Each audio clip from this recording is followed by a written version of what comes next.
आपने notebook check कराने से पहले ही ये चेक कर लेना है कि क्या हमने जो एंगल ऑफ मिनिमम डेविएशन की वैल्यू निकाली वो ठीक है कि नहीं। तो आप वो कैसे चेक कर सकते हो, हमें मालूम है कि at angle of minimum deviation, जब हमें एंगल ऑफ मिनिमम डेविएशन मिलता है, angle I is equal to angle E के बराबर रहता है, angle of incidence is equal to angle of emergence.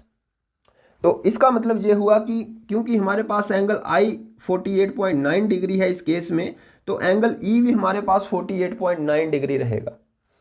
तो फिर हमें ये भी मालूम है कि प्रिज्म के लिए जब डेविएशन होती है तो angle of minimum deviation plus angle of prism is equal to angle of incidence plus angle of emergence होता है।